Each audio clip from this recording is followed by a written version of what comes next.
Bien, buenas tardes a todos y a todas. Vamos a dar comienzo hoy a la clase de repaso, la tercera, en relación con las lecciones 6, 7 y 8 del curso La naturaleza del alma de Lucille Cederkrans. Acabaremos sobre las 8 como hacemos normalmente y Rosa mandará en el chat, pondrá en el chat el PDF de la clase y también el cuestionario relativo a estas tres lecciones. Yo os animo a que rellenéis el cuestionario y me lo enviéis. Cada vez, pues, poquito a poco hay más personas que se animan y es una manera, pues, de que cada estudiante, pues, vea, porque yo luego mando las correcciones, que cada estudiante, pues, vea si hay algún concepto que, pues, que no lo tiene claro.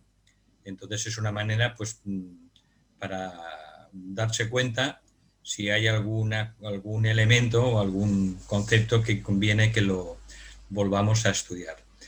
Ya hemos dicho otras veces que estas clases son un grupo de estudio activo, de manera que aconsejamos que previamente a la lección, pues que los estudiantes estudien en su casa, lean pues la lección o las lecciones previamente. Eso es lo que aconsejamos para que cada persona tenga el mayor beneficio y entendimiento de este curso. Vale, entonces vamos ya con la clase. Hoy nos toca el repaso y profundización de las lecciones 5, 6 y 7. La lección en número 6 habla de el segundo rayo, esencialmente el segundo rayo, la energía del segundo rayo de amor y sabiduría.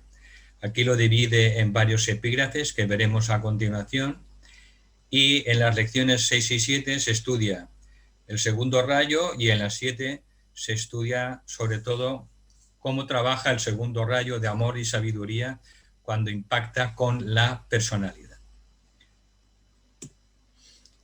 Vale, entonces, el segundo rayo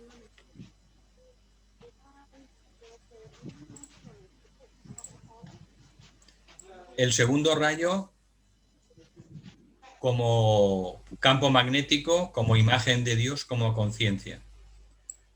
Bien, entonces, ya hemos visto en las clases anteriores que el universo es trino y del aspecto energéticamente hablando, el aspecto de la vibración más elevada del espíritu y la vibración más densa que llamamos la materia, de esa unión entre los dos polos, pues surge el aspecto conciencia.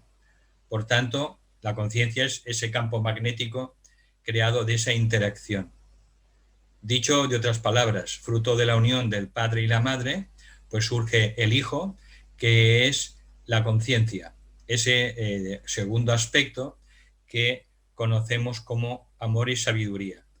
El primer aspecto, padre, es la voluntad y el poder. El aspecto madre es la inteligencia, padre el primer rayo, madre el tercer rayo, y fruto de esa unión surge, por tanto, el aspecto hijo, el aspecto alma, el aspecto conciencia, también llamado el aspecto amor, sabiduría. Bien, al principio, todas las personas pues tenemos, cuando comenzamos en el camino espiritual, dificultades para entender que somos esencialmente conciencia, que somos una conciencia, un principio de luz, una conciencia luminosa, más allá de la forma, y que la conciencia o el alma no se puede ver, ni gustar, ni oler, ni tocar, y que de esa conciencia, de esa alma, surgen luego todas las personalidades que van surgiendo a lo largo de cada vida humana. Al principio, comprender que somos consciencia y que no somos una forma, esto nos es muy difícil a todas las personas, a todos los seres humanos. Y se suele explicar el alma pues por lo que no es, más que por lo que es. Entonces se dice que el alma no es el cuerpo, ni es las emociones, ni es la mente, pero es aquello que los crea y que los utiliza. Y se suele decir, eres una conciencia. Estabas antes de la forma de tu cuerpo, ahora estás dentro de la forma y como alma o como conciencia estarás mucho después de que ésta desaparezca. Y este es el núcleo de todas las tradiciones espirituales y esotéricas del planeta. Somos esencialmente un alma que tenemos un cuerpo. No somos un cuerpo que tenemos un alma, somos un alma que periódicamente nos revestimos de una forma o de un cuerpo. Luego tenemos el epígrafe de entender la naturaleza del amor-sabiduría como razón pura, como comprensión perfecta y como correcta relación. Todos sabemos que Dios es amor, eso lo dicen todas las tradiciones, Dios es conciencia, porque ambas son uno y lo mismo, son el principio medio, unión del espíritu y la materia. Entonces el ser humano, a imagen de nuestro padre y madre, el ser humano es una conciencia en crecimiento y desarrollo y por tanto es amor en crecimiento y desarrollo, porque nosotros esencialmente somos el alma. Participamos de la naturaleza de nuestro padre, aunque no somos él, participamos de la naturaleza de nuestra madre, aunque no somos ella, pero somos el fruto de esa unión.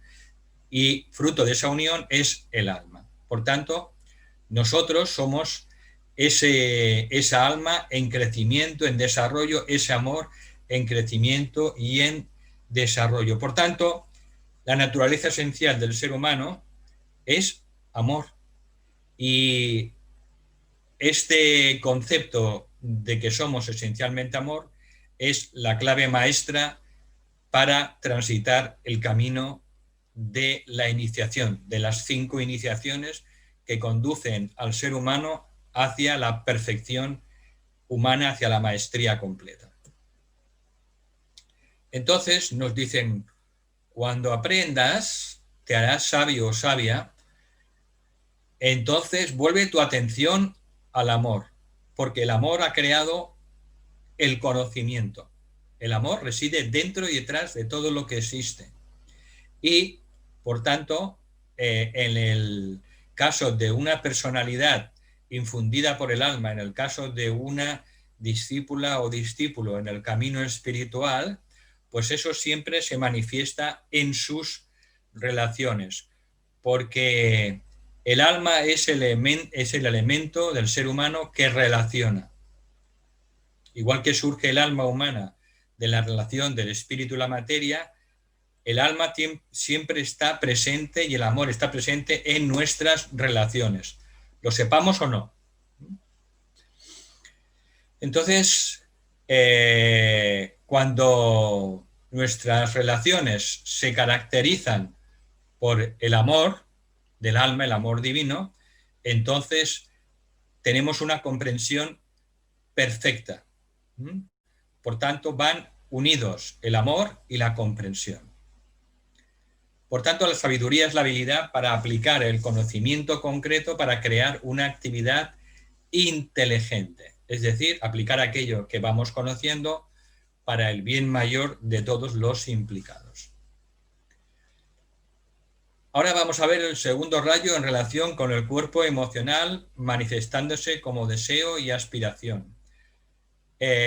Nuestra alma tiene una relación muy estrecha con el cuerpo emocional, mucho más estrecha que con el cuerpo mental concreto y con el cuerpo físico. Sería como su línea de menor resistencia, es por donde se manifiesta rápidamente, lo antes posible, la energía del alma a través del cuerpo emocional. Entonces, el segundo rayo se manifiesta, por tanto, primero a través de la naturaleza emocional y es el vehículo a través del cual el aspecto sentimiento se desarrolla. Este cuerpo de energía, el cuerpo emocional, ante todo, hemos de entender que es un gran transmisor de fuerza. Es el gran transmisor de la manifestación, de la creación, tanto a nivel universal como a nivel del ser humano.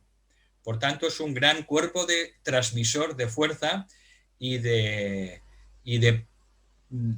manifestación, para poder manifestar las cosas. Entonces, al principio, como el cuerpo emocional no está controlado, pues más bien lo que suceden son pues actividades de tipo destructivo por falta de control y dominio del cuerpo emocional. Pero cuando el aspecto amor está desarrollado, el cuerpo emocional puede ser un instrumento de sanación, de curación, de transmutación, y es un gran factor de poder en el trabajo de manifestación del plan divino, del plan de Dios. Entonces, en esta etapa, ya en el discipulado, el cuerpo emocional constituye el cuerpo de deseos del alma.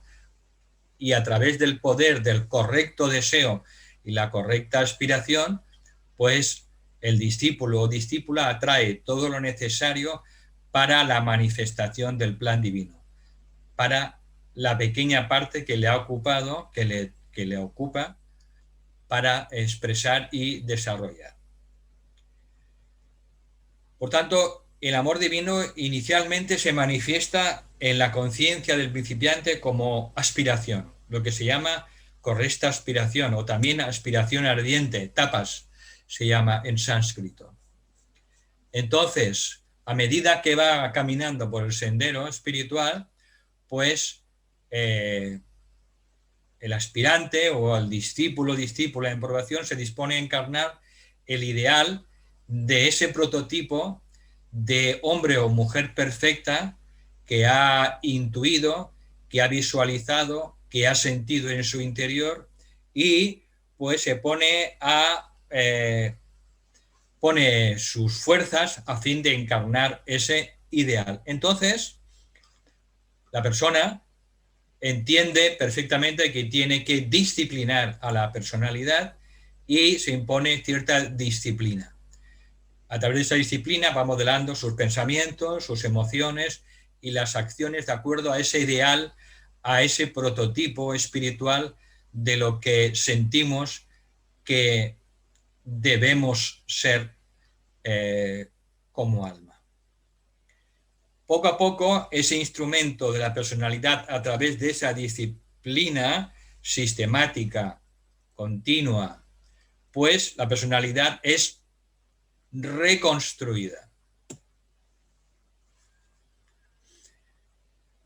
Luego, al reorientar todos los asuntos hacia la vida del alma, el aspirante y la discípula o el discípulo, pues se da cuenta de que el amor-sabiduría se manifiesta en el reconocimiento de los demás como almas. Si él mismo o ella misma empieza a sentir cada vez con mayor profundidad que es un alma, pues empieza a reconocer que los demás también son como él, son un alma. Entonces, ese es el primer paso para ir obteniendo la manifestación de la verdadera hermandad. Y luego, pues va reconociendo con el tiempo aquellas almas que forman su grupo inmediato. Y esas otras almas, hermanos y hermanas, entiende que son hermanos y hermanas dentro de la conciencia del Cristo, del principio crístico, y poco a poco se va sintiendo no solo hermano y hermana de su grupo más inmediato, sino de todos los seres humanos. Paralelamente a esto, pues el aspirante se da cuenta de que tiene que desapegarse gradualmente de lo que es el mundo de la forma. Tiene que desapegarse de los tres mundos, del mundo físico, del mundo emocional y del mundo mental inferior. Y como efecto de ese amor divino que cada vez va experimentando más y más, pues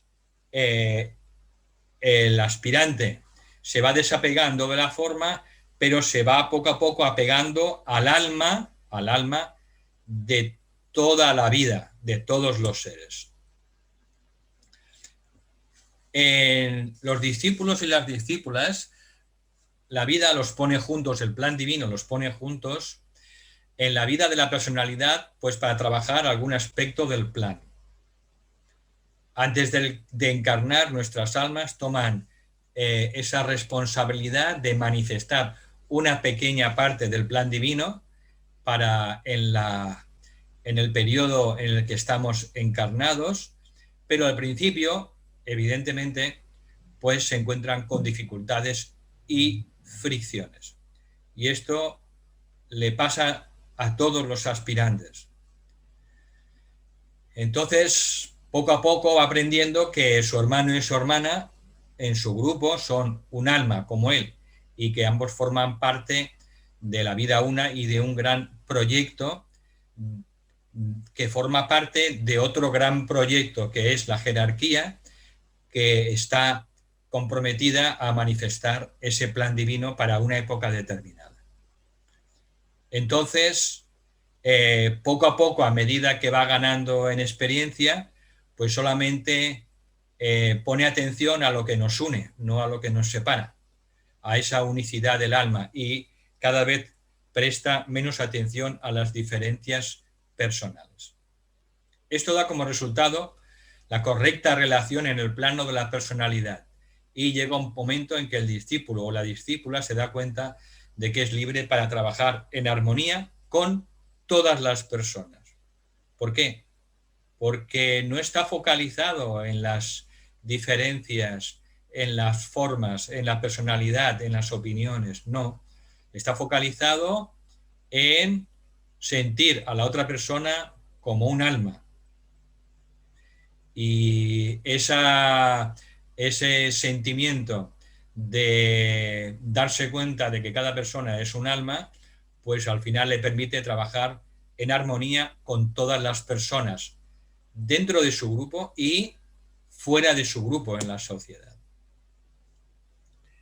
Bien, el pensamiento simiente para el segundo rayo es: permanezco receptivo a este amor que es mi alma y la verdad me es revelada. Es el pensamiento simiente, pues para irlo meditando. Hay que recordar que todas las almas, dentro de los grandes 7 grupos de almas, de los 7 rayos, podemos ser un alma de cualquier rayo, pero todos y todas, tenemos que trabajar, inevitablemente, tenemos que trabajar en la expansión del amor. ¿Por qué? Porque el amor, que es la energía básica del segundo rayo de amor y sabiduría o razón pura, este amor, esta energía es el sustrato de todo nuestro sistema solar. Nuestro sistema solar es un sistema de segundo rayo de amor y por tanto podríamos decir que todas las almas pertenecen a un subrayo de este segundo rayo de amor y sabiduría del sistema solar. Por tanto, aunque no seamos del segundo rayo, tenemos que sí o sí ir trabajando y expandiendo esa energía del amor.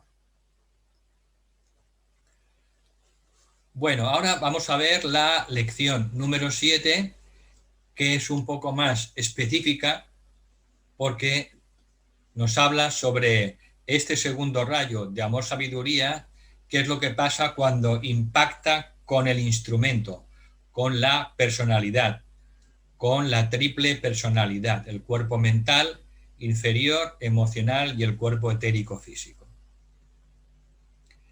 Volvemos a recordar que el cuerpo físico no es un principio para el alma, es decir, el cuerpo físico solo es un espejo, es una construcción de materia física que refleja como en un espejo lo que está sucediendo en el cuerpo etérico, en el cuerpo emocional y en el cuerpo físico. De manera que el verdadero cuerpo físico del alma es el cuerpo etérico. Eso lo tenemos que recordar muchas veces, porque el cuerpo físico no es un principio. El principio más bajo del alma es el cuerpo etérico. Ese es su cuerpo físico más denso, el cuerpo etérico. ¿Eh? Y aquí eso tiene sus grandes implicaciones pues en la sanación y en muchas claves de la sabiduría. Bueno, entonces aquí ahora hablamos sobre qué ocurre cuando el segundo rayo de amor impacta en el cuerpo mental. Primero ha impactado en el cuerpo emocional y luego impacta en el cuerpo mental. Todos los discípulos y discípulas y aspirantes, aunque sean de otros rayos, trabajan siempre hacia la manifestación última del amor, por lo que hemos contado de que nuestro sistema solar es un sistema solar de segundo rayo de amor y sabiduría. Entonces, uno de los conceptos más importantes que hay que tener para comprender el segundo rayo y que es muy poco entendido hasta que no se pasa cierta iniciación, es la relación entre el segundo rayo de amor con el proceso del razonamiento. El intelecto, que atribuimos como una facultad de la mente intelectual del ser humano, es de hecho una facultad de la conciencia. El intelecto es una cosa, tercer rayo, y la conciencia es otra, segundo rayo. Por tanto, aquí dice que el intelecto, de hecho, la capacidad de razonar, de comprender y sobre todo de relacionar, porque hemos dicho que el principio del alma tiene que ver sobre todo con el principio de relación, de poder relacionar las cosas, los hechos, las personas, las experiencias, las situaciones. Ese principio de relación pertenece a la conciencia. Entonces, dependiendo del grado de la conciencia del amor, así será la habilidad del ser humano para pensar. Y esto es tremendo.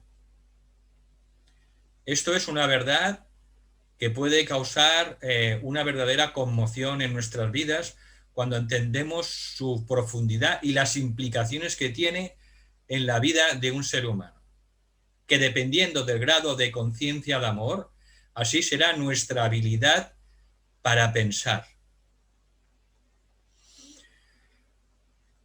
Ese amor entonces produce comprensión. ¿Por qué? Porque el amor es la energía que relaciona todo, la que relaciona muchas experiencias, la que relaciona las situaciones que vivimos, relaciona a las personas que conocemos, nos ayuda a relacionar la causa con su efecto y por tanto esta energía que relaciona pues produce un modelo, una evolución y finalmente un pensamiento inteligente y productivo y sabio. Una vez que el ser humano ha entrado conscientemente en el camino de la iniciación, por tanto se vuelve más inteligente porque se hace más consciente del amor. La así llamada inteligencia crece hasta que se convierte en sabiduría. De este modo, así definimos el amor-sabiduría en su aspecto más elevado como razón pura. El amor-sabiduría también en los libros espirituales y esotérico se llama razón pura. Y para entenderlo tenemos que fijarnos en la vida de los grandes seres. Los seres más sabios del planeta son los que más aman en el planeta. Los seres más sabios del planeta son los seres que aman de esa manera como solo ellos pueden amar. Y esa capacidad de amar de los grandes seres es lo que los ha vuelto cada vez más inteligentes y más sabios. Entonces, lo que se nos aconseja es que demos cada vez más importancia a lo que es la energía del amor, del segundo rayo, y que nos fijemos cada vez más en el amor, y que ese amor lo invoquemos dentro de nuestra propia mente. Antes de pensar, antes de tomar muchas decisiones, antes de sencillamente razonar para tomar iniciativas en la vida, tenemos que aprender a invocar el amor dentro de nuestra propia mente. Y eso hará que entremos en dimensiones más profundas de lo que es la verdadera inteligencia o la sabiduría. Por tanto, el amor perfecto produce el entendimiento perfecto. Siempre que nos falta entendimiento con alguna persona, sea quien sea, tenemos que revisar si tenemos amor suficiente en esa relación. Porque el amor perfecto produce entendimiento perfecto. Y siempre que tenemos problemas en la vida con los demás, siempre cuando indagamos profunda y de una manera objetiva, siempre ahí vemos que nuestro amor no es perfecto, es todavía pues imperfecto, está todavía evolucionando. Bien, este amor, su fuente es el logos solar.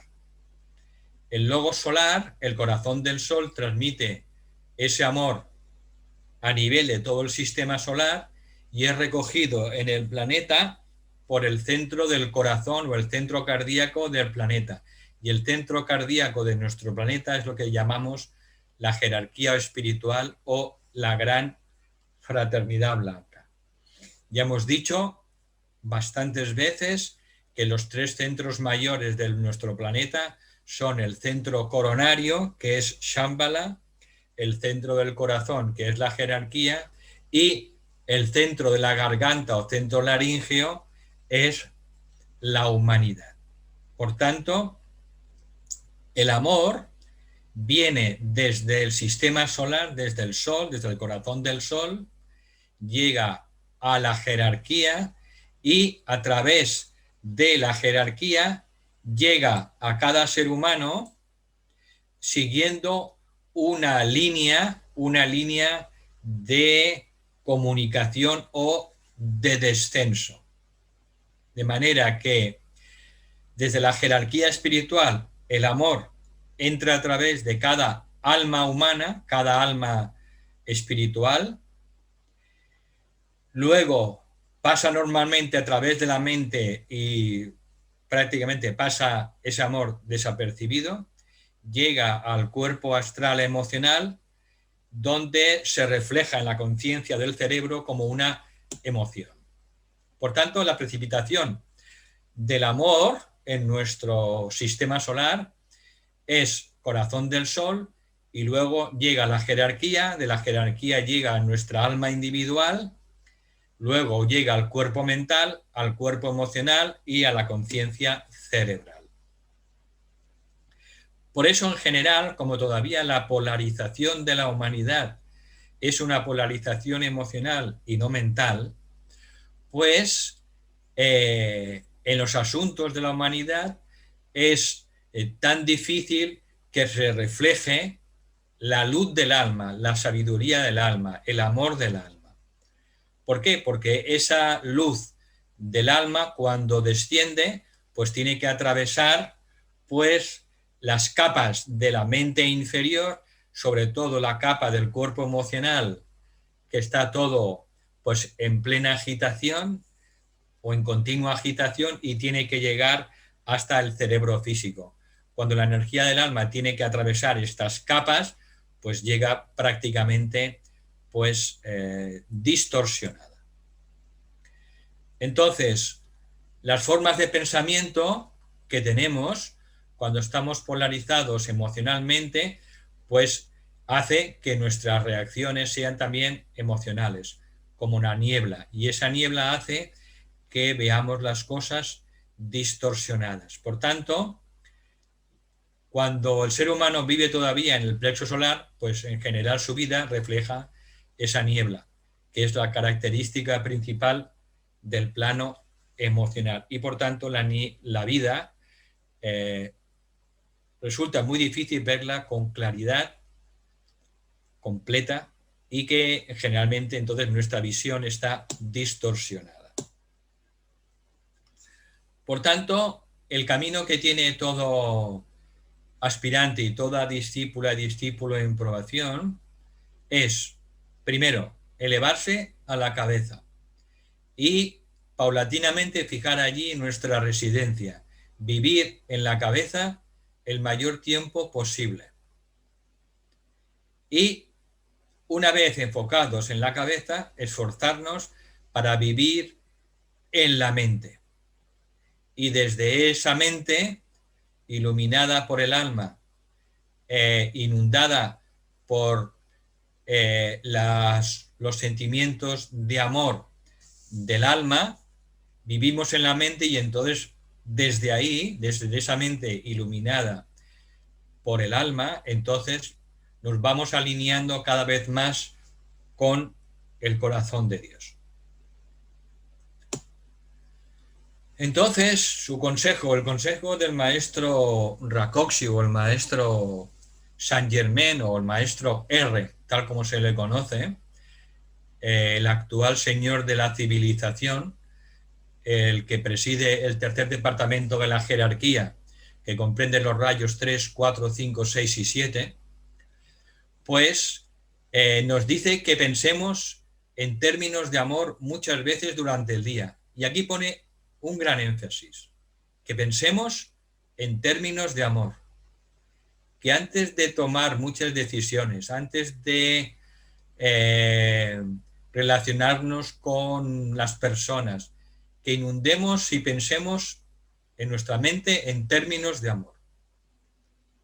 Entonces, que razonemos conscientemente con el amor y que permitamos que los procesos de pensamiento se realicen con amor. Luego, el siguiente paso es manifestar una expresión positiva del amor en la naturaleza emocional. Y para ello nos aconseja que hagamos una rápida visualización inundando el cuerpo emocional con la energía del amor. Y que esta inundación del cuerpo emocional a través de una rápida visualización durante el día, muchas veces durante el día, pues que inundemos ese cuerpo emocional con la energía del amor. ¿Para qué? Pues para que vaya transmutando todas las sustancias del cuerpo emocional, y de esa manera se vayan evaporando las aguas de las emociones, tal como dice Kumar. El trabajo de un discípulo, una discípula, es la transmutación de las aguas emocionales, las aguas embarradas, sucias, en aguas destiladas puras, que es esencialmente la energía del amor. Y finalmente, también tenemos que manifestar amor en el plano físico denso, dándonos cuenta de que independientemente de los rayos que tengamos, de los 5 rayos que tengamos, del alma, la personalidad, la mente, las emociones y el cuerpo físico, el problema particular siempre de nuestra vida, en cualquier momento, siempre está relacionado con la energía del amor. Y esto es para reflexionar profundamente. Cualquier problema particular en nuestra vida siempre estará relacionado con la energía del amor. Y ahí lo dejo. Entonces, dice que cuando el amor es la energía que percibe y relaciona, sus manifestaciones negativas como el odio, el desamor, la falta de afecto, porque el odio también es el segundo rayo negativo, pues cuando falta ese amor hace que se vuelva muy difícil el uso correcto de la mente inferior. Y esto tiene una relación directa con la educación de los niños y los jóvenes. Cuando ese niño o adolescente experimenta esa falta de amor, tendrá una dificultad extrema para el aprendizaje. Por tanto, dice, cuando un niño tiene dificultades para amar o no es amado por las personas de su entorno, su capacidad de razonar, por tanto, se ve impedida y de este modo la educación se vuelve un serio problema. Entonces, todos los adultos directamente involucrados en el desarrollo del niño, sea la familia, sean en el colegio, si se dieran cuenta de esta carencia, si detectaran que ese niño pues tiene problemas para gestionar el amor que hay dentro de él o que en su entorno tiene una falta de amor, pues a través de encontrar la solución a ese problema de su entorno, sobre todo, pues encontrarían también la solución para los problemas de aprendizaje del niño. Entonces, esto tiene una aplicación práctica, todo esto que vamos hablando en el discipulado, porque el discípulo, la discípula, reconoce dentro de cada ser humano el alma, el principio crístico, dentro de, con cada persona que nos encontramos en la vida, con cada hombre, con cada mujer, con cada niño, pues nosotros reconocemos que es un alma y por tanto dentro de esa alma, de esa persona, de ese niño, está la bondad esencial del alma.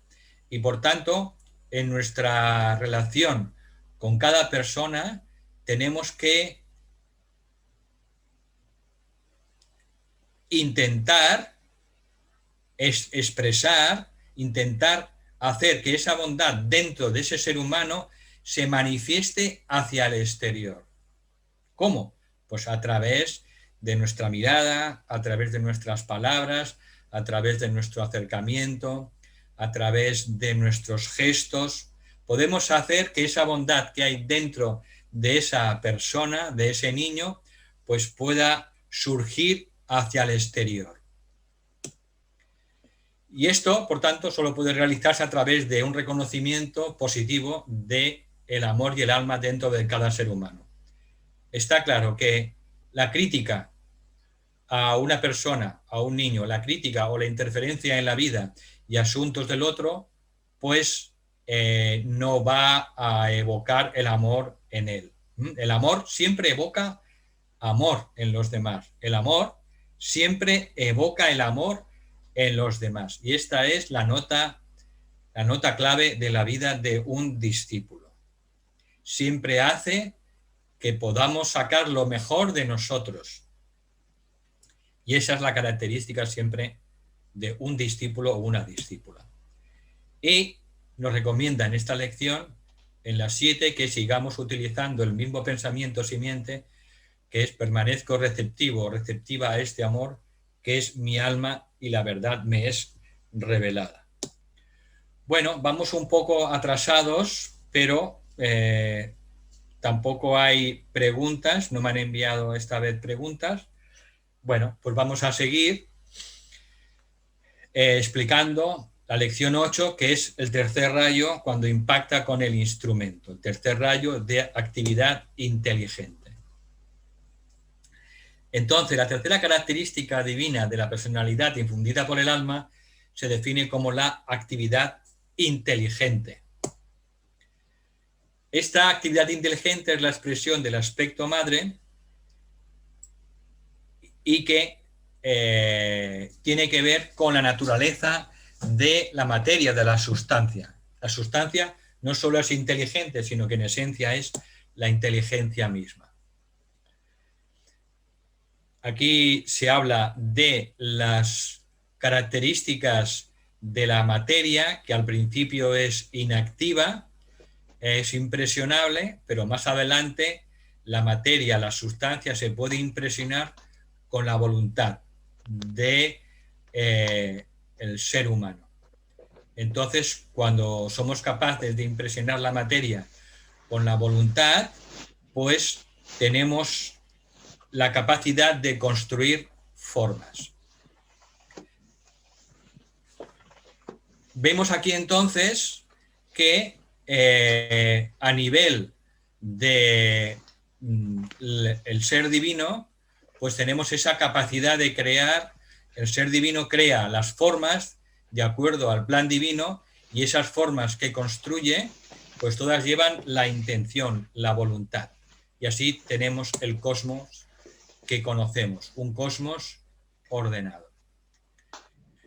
Entonces, la actividad inteligente es la habilidad, por tanto, en el ser humano de controlar el movimiento de la sustancia y de mantenerla fija en una órbita deseada, es decir, la capacidad de controlar la materia, la sustancia. Esto conduce a la iniciación y a la condición de adepto.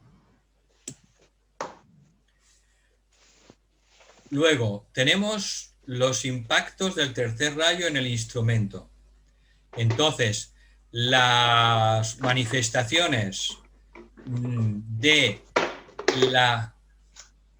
Rosa, por favor, ¿puedes apagar el audio de alguna persona que nos estamos enterando de cómo está luchando con algo?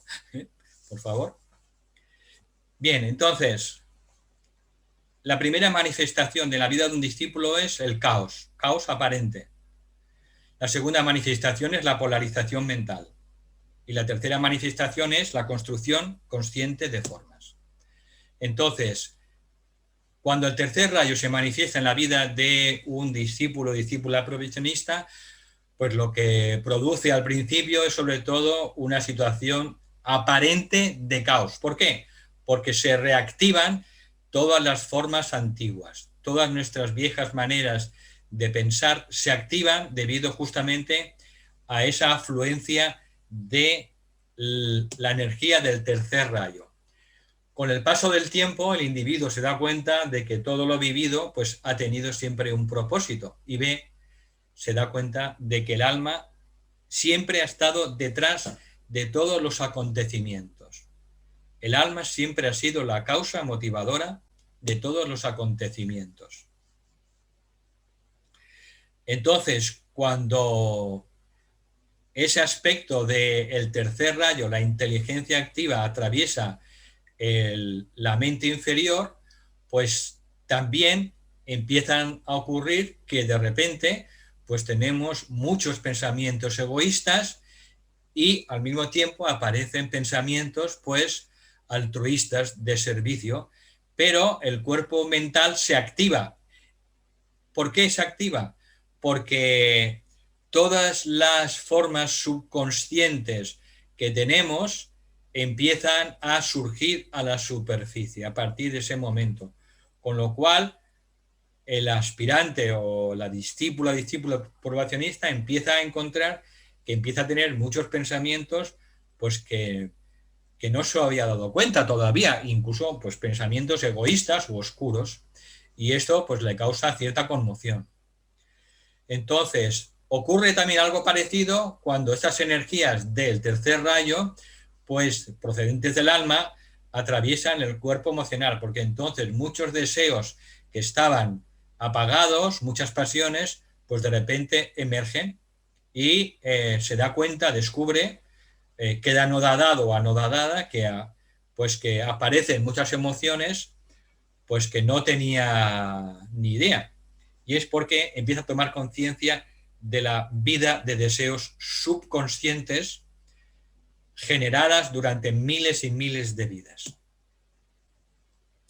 Y finalmente, cuando las energías del alma de la actividad inteligente tercer rayo atraviesan el instrumento físico, pues los efectos son diversos. A veces pueden producir enfermedades de varios tipos, incluso serias, y al mismo tiempo pueden producir lo contrario, curaciones que parecen milagrosas a los ojos de los observadores. Entonces, eso era el caos aparente. Digo aparente. La segunda manifestación de la actividad inteligente, pues la vida del discípulo o discípula, es la polarización mental. Y poco a poco empieza a transferir su punto focal de atención de la naturaleza emocional al cuerpo mental. Y esto nos dice el maestro que es una tarea difícil, no es fácil. Simplemente perseverancia, que tengamos paciencia y que es un proceso que lleva su tiempo. Pasar de la polarización emocional a la polarización mental, desde el plexo solar a estar centrados en la cabeza, pues eso lleva tiempo, años, y que todo irá llegando pues con el paso del tiempo y del esfuerzo. Y por último, la tercera manifestación que toma la energía del tercer rayo de actividad inteligente en la vida del discípulo o discípula es la construcción consciente de formas. La capacidad, descubre que es capaz de construir formas, y esto lo veremos más extensamente en la siguiente clase.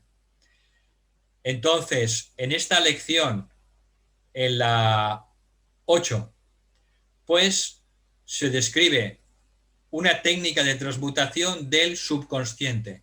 Él la llama una terapia del alma. Dice que es una terapia de la nueva era, que es sencilla, y no la describo porque está ahí, todos la pueden ver al final y es una técnica que se puede utilizar cuando queramos o por la noche antes de dormir para limpiar y purificar el subconsciente.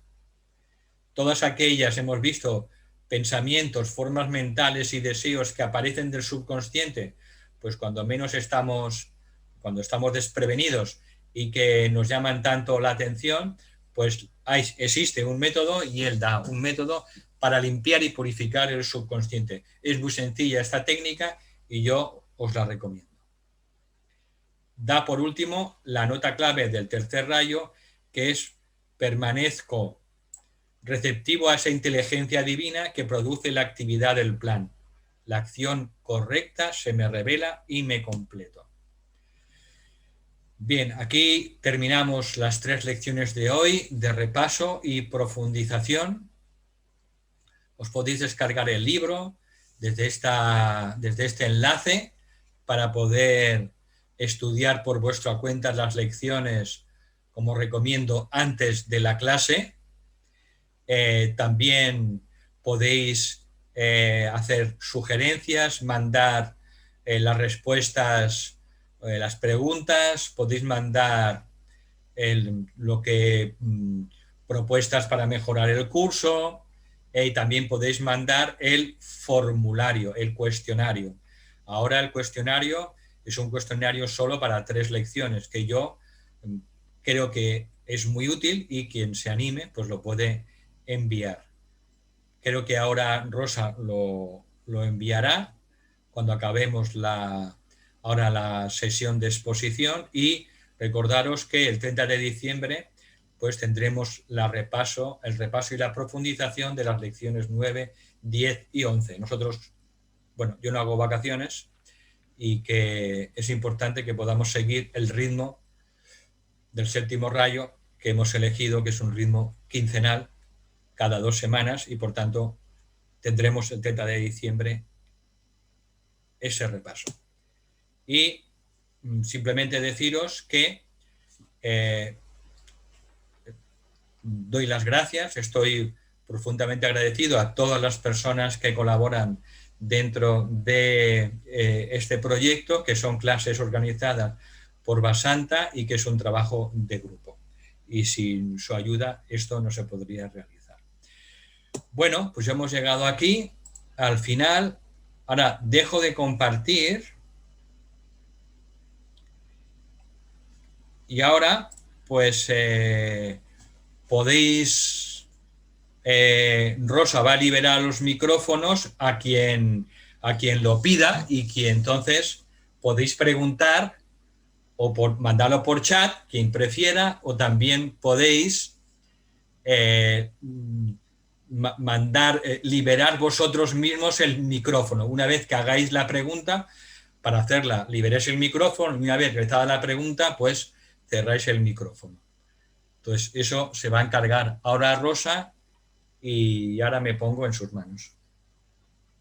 Buenas tardes a todas y a todos. Ya he puesto el cuestionario y el PDF de la clase. Tenéis los micrófonos liberados para que os podáis formular las preguntas.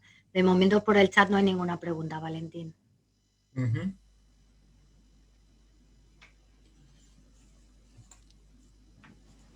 Sí, yo quería preguntar una cosa. Sí, Reyes. El hecho de pasar del cuerpo emocional al mental, o sea, enfocarnos en la mente, entiendo que sí que, o sea, enfocarnos en el tercer ojo y tal, pero no entiendo el concepto de ser mental, ¿no? Porque muchas veces el problema que hay es que somos demasiado mentales y entonces no entramos en la energía del amor, ¿no? Eso es lo que me cuesta un poco entender. Bueno, el tema de la polarización lo veremos más adelante, porque eso he recibido alguna pregunta anteriormente. Es un tema importantísimo, entender profundamente cómo se puede pasar de la polarización emocional a la polarización mental. En cada polarización existen unos centros también que están activos. Entonces, todo es secuencial y todo es gradual. Entonces, de la polarización física, en el que ya ha pasado la mayoría de la humanidad, pues casi el 80% de la humanidad sigue todavía polarizada emocionalmente.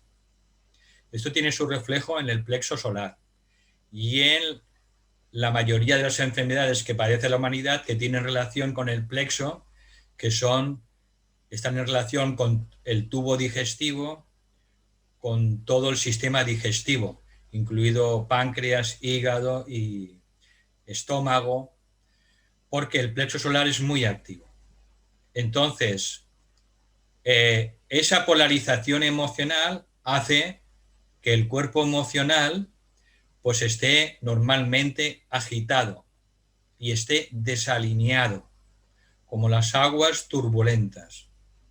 Mientras el cuerpo emocional está agitado, debido a nuestra polarización,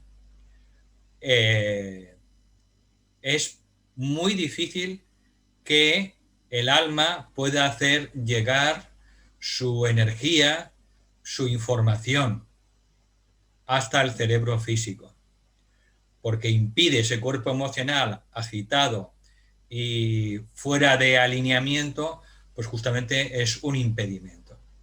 Por eso, el cuerpo emocional tiene que irse tranquilizando, se tiene que ir aquietando y armonizando. Y poco a poco el ser humano va centrando cada vez más su atención en la cabeza, en el centro Ajna. Cuando la persona o el discípulo o discípula aprobacionista va integrando su personalidad y va integrando el cuerpo físico, emocional y el cuerpo mental en una sola unidad funcionante, coordinada, alineada e integrada, pues se llama personalidad integrada, es porque esa persona se está centrando cada vez más, se está focalizando más en la cabeza. ¿Por qué? Porque ve la vida desde una perspectiva superior a las emociones. Entonces, ojo, porque esa polarización mental no tiene que ver con ese superdesarrollo de la mente inferior de muchas personas que tienen todavía, no han despertado, pues el amor, la capacidad y la cualidad del amor. Por tanto, este tema de pasar de la polarización emocional a la polarización mental lo veremos más adelante con muchos ejemplos, con los centros que están implicados y poco a poco iremos entendiendo más sobre este proceso. El maestro tibetano no habla mucho sobre este proceso, pero el maestro Rakoczy sí que habla un poco en la naturaleza del alma, pero también habla en otros libros, Sabiduría aplicada y otros libros. Entonces es un tema que iremos estudiando a lo largo de este curso, también aportando esos conocimientos de otros libros. Por tanto, el siguiente paso en el discipulado es integrar la triple personalidad en el centro Ajna, para que el alma controle, no la mente, para que el alma controle. El alma está sentada, como se dice el tibetano, el alma está sentada en el trono entre las cejas, dentro del centro Ajna. Y una vez que la personalidad pues tiene su focalización y polarización en el centro Ajna, pues entonces puede dar el siguiente paso que lo llevará a las etapas avanzadas del discipulado, que es centrarse en lo que se llama la cueva o la caverna dentro del cerebro. Dentro del cerebro existe una parte en relación con el tercer ventrículo del cerebro, en el que se unen en ese punto, en esa área, se unen el alma animal, el alma humana y el alma espiritual. Se reúne el yo superior, la personalidad y el cuerpo. Entonces, en el discipulado, pues llega un punto en el que se crea ese foco de conciencia en la caverna, en el cerebro, lo que se llama la cueva en el cerebro, y a través de esa experiencia, poco a poco, se unen, se sintetizan, se fusionan nuestros tres niveles de ser, nuestras tres almas.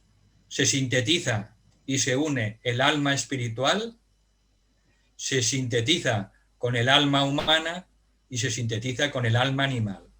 Y a partir de ese momento, el ser humano, cuando se produce esa fusión, se transforma en lo que se llama un alma conscientemente encarnada. Ahora, como no tenemos esa fusión dentro del cerebro a nivel físico para poder reconocer lo que somos en el mundo espiritual, pues no tenemos esa experiencia. Por tanto, la ascensión hacia los distintos estados de conciencia superiores son graduales y paulatinos, de la polarización emocional a la polarización mental en el centro Ajna. Y desde ahí, pues observamos la vida de una manera mental, aprendemos a pensar. Ahora la mayoría de la humanidad no sabe pensar. Se deja guiar por los pensamientos de otras personas, pero la mayoría de la humanidad todavía no reflexiona sobre sí misma, no reflexiona, tiene que todavía desarrollar esa capacidad, la reflexión, el pensamiento crítico que se llama. Entonces, cuando el ser humano se instala, se focaliza en el centro Ajna, es una persona que es capaz de pensar por sí misma sin la influencia de los demás. Es una persona que razona, que reflexiona, que tiene pensamiento crítico y que llega a sus propias conclusiones. Y esto aparece cuando llega al centro Ajna. Y desde ahí el alma va poco a poco controlando la personalidad y los cuerpos, y también la enfermedad lógicamente va disminuyendo, porque ya no hay tanta vorágine en el cuerpo emocional. Y el paso siguiente es pasar del centro Ajna a la caverna en el cerebro, lo que llama el maestro R, la cueva en el cerebro. Y en esa área pequeña en el cerebro es donde se pueden unir los tres aspectos del ser humano, nuestras tres almas: el alma animal, el alma humana y el alma espiritual trascendente. Y ese es el siguiente paso en el discipulado.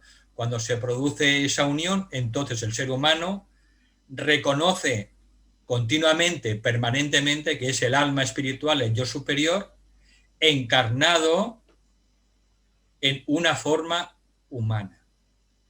Y tiene conciencia permanente de que es el alma espiritual, el yo superior, inmortal y eterno, y simultáneamente es consciente de que es el alma que ha decidido encarnar durante un tiempo en un triple vehículo, en una triple personalidad.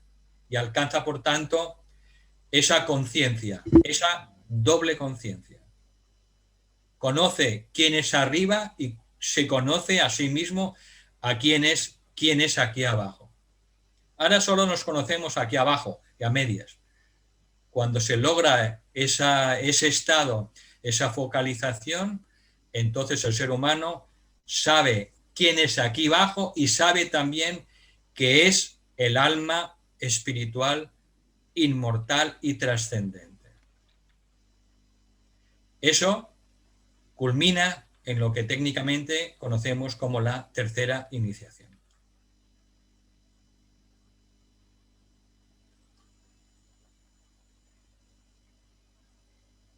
Lorelei nos hace una pregunta. ¿Puede ser algo así como tener un amor inteligente? Claro. El amor tiene que ser inteligente y la inteligencia tiene que ser amorosa. Esa es la meta de todo discípulo y discípula. Como dice Vicente Beltrán Anglada, tenemos que llegar a pensar con el corazón y amar con la mente. Nuestra meta es la fusión de la mente y el corazón, para que esa mente sea siempre, en toda situación y en todo momento, amorosa. Nuestra mente tiene que ser continuamente amorosa. Y, por tanto, nuestro corazón es inteligente. El problema nuestro es que muchas veces esa mente concreta no es amorosa. Y de ahí vienen los problemas. Cuando una mente es amorosa, pues vivimos en síntesis. Nos reconocemos como hermanos y hermanas de todas las personas. Nos focalizamos en el alma, no tanto en la personalidad ni en los detalles. Por tanto, no tenemos esos conflictos y los problemas que tienen la mayoría de las personas. Así que, dicho con otras palabras, es cierto, nuestra meta es tener una mente amorosa, pero siempre, continuamente, las 24 horas. Las 24 horas. Que ningún pensamiento que tengamos tenga falta de amor, al contrario, que sea amoroso. Hay que verlo, por ejemplo, cuando tenemos el ejemplo en Kumar, ¿no? Cuando uno habla con él con cierta intimidad, cuando está en una entrevista, pues se da cuenta de que esos ojos de Kumar, ¿no?, amorosos, pues lo que hacen es acogerte en su corazón con todo lo que eres, no te enjuicia, no te critica, Él te acoge con todo su corazón, tal como eres, con tus imperfecciones y tus errores y también tus virtudes y tus aciertos, pero Él te acoge con esa mente que es amorosa. Esa es una de las características siempre de todo iniciado de tercer grado, como mínimo. Entonces, bueno, tenemos que aprender y por eso necesitamos maestros físicos en encarnación. Detrás del maestro físico en encarnación está otro maestro o dos maestros, pues con mayúsculas. Pero ese maestro en encarnación informa a esos otros maestros de nuestra propia evolución. Por eso es importante en el nivel del sendero probatorio en el que estamos, pues tener un maestro físico, porque en él podemos fácilmente reflejarnos y darnos cuenta de lo que él ha conseguido, pues entender que eso también nosotros podemos conseguirlo, porque dentro de el maestro y nosotros existe el mismo principio crístico. Por tanto, no somos diferentes, somos iguales en esencia.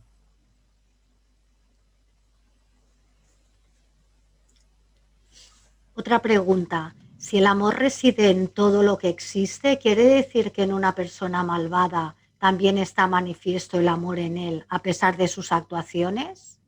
Claro. Pues sí, ya hemos dicho que el amor es la energía básica del universo y que nuestra alma espiritual o yo superior, o llámale como queráis, nuestra alma es esencialmente trina y es voluntad espiritual, amor, sabiduría espiritual e inteligencia espiritual. Entonces, todo ser humano es un alma. Esa alma que ha decidido encarnar para aprender y evolucionar, y seguramente esa alma que es negativa o malvada, llámale como quieras, seguramente esa alma pues es una alma muy joven y todavía está aprendiendo lo que nosotros ya hemos aprendido en muchas vidas. Esa alma, a ser tan joven, pues lo aprenderá dentro de muchos miles de años. Por eso los maestros no juzgan a los seres humanos como un alma mala y un alma buena, no. Solo dicen que el ser humano es aquel que sabe y aquel que todavía no sabe. ¿Por qué? Porque un maestro vive en el eterno ahora. Un maestro de sabiduría ve el pasado, el presente y el futuro. Así que cuando un maestro nos ve, no ve el presente solamente, ni ve solamente el pasado, ve también nuestro futuro. Porque nosotros somos el fruto de ese pasado, presente y del futuro. Por tanto, un maestro ve lo que seremos un día cuando alcancemos la perfección humana, lo ve, porque él vive más allá del tiempo en el eterno ahora. Por eso puede tener compasión. Por eso Jesús, cuando estaba en la cruz, pudo decir: Padre, perdónalos porque no saben lo que hacen. ¿Cómo Jesús, que lo estaban crucificando con unos dolores terribles, pudo decir: Padre, perdónalos porque no saben lo que hacen? No saben lo que hacen. No los maldijo.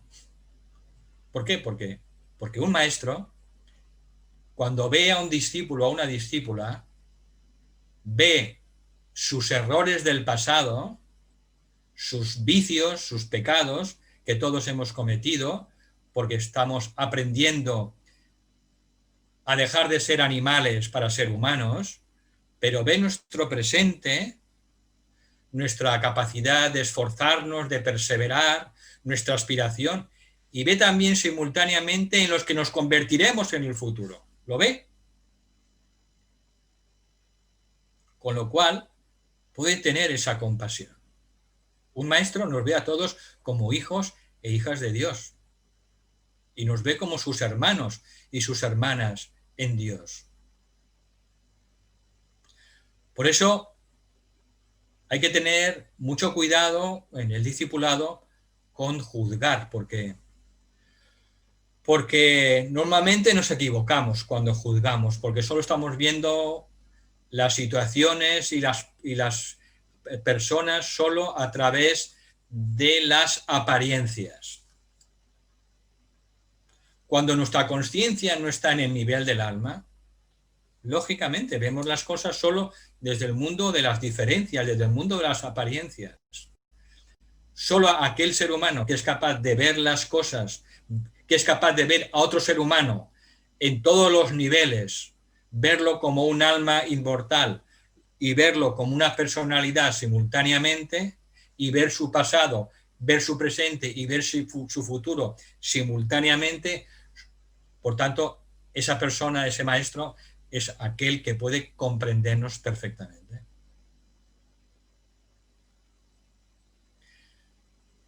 Así que, bueno, tenemos afortunadamente pues mucho tiempo por delante.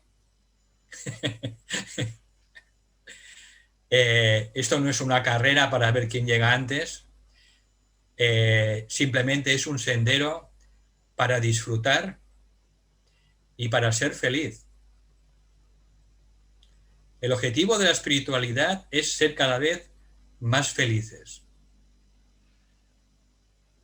No a costa de los demás, sino a costa de expresar y manifestar el potencial divino que llevamos dentro.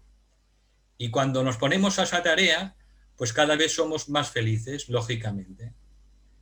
Entonces, a medida que vamos caminando el sendero espiritual, pues nos damos cuenta de que la vida es más hermosa, la vida cada vez es mejor, vale la pena de ser vivida con alegría y con felicidad. Y cuando nos llegan problemas o conflictos que inevitablemente nos llegan a todos y a todas, pues acordarnos de que hay otros hombres y mujeres que ya han pasado antes por esas experiencias y que han triunfado sobre la materia, han triunfado sobre el tiempo, sobre la muerte, han triunfado sobre la enfermedad y se han convertido en hombres y mujeres inmortales. Y son los que conocemos como los maestros y las maestras. Y en eso es lo que nos tenemos que agarrar en los momentos de dificultad y de crisis, como ocurre ahora a nivel mundial e individual. Esta crisis mundial no es una crisis que afecta solo a los individuos, es una crisis que afecta a todo el reino humano. Y esta crisis es una oportunidad que ha venido para acelerar nuestra conciencia. Y allí, en esta crisis, en esta experiencia, pues tenemos que estar polarizados mentalmente. Y si es mejor, dar el paso siguiente, estar polarizados en el alma. Y poco a poco iremos aprendiendo por qué ha venido esto, para qué, cuál es el propósito de todo esto, porque ya hemos visto en lecciones anteriores que todo tiene un propósito y está dentro del plan de Dios, y cuál es nuestra pequeña parte dentro de este propósito o dentro de este plan, porque está claro, no solo somos observadores, no, también somos personas que tenemos que cumplir un papel.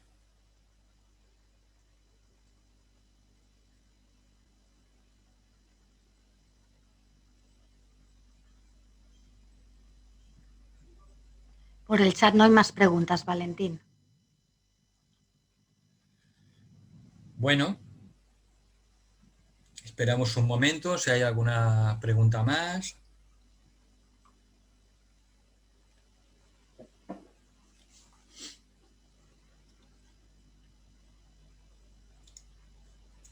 Yo os quería dar sobre todo las gracias a todos y a todas vosotras y vosotros, porque me estáis obligando a estudiar, pero mucho, mucho, este curso. para intentar profundizar al máximo de lo que son todas mis capacidades para luego poderlo transmitir de la manera más sencilla que pueda dentro de la complejidad. Y hemos dicho muchas veces que este es un curso que dio el maestro R para que los aspirantes que sintonizaran se pudieran convertir en discípulos y discípulas probacionistas, y que las discípulas y discípulas probacionistas se conviertan un día en discípulos y discípulas aceptados conscientemente. Por tanto, no es un curso para principiantes, eso es evidente.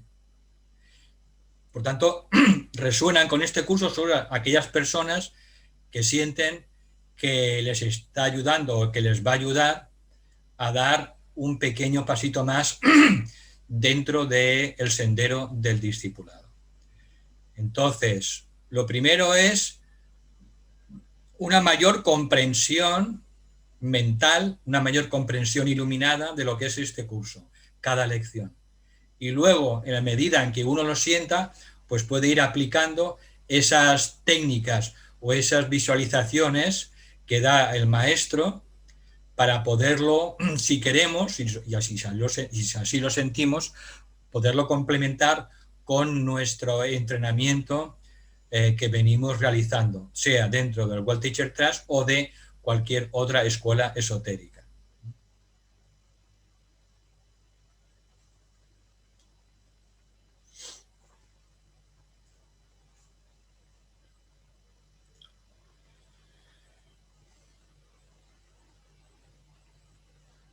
Bueno, pues si no hay más preguntas, ¿alguna más? ¿Se anima alguien más?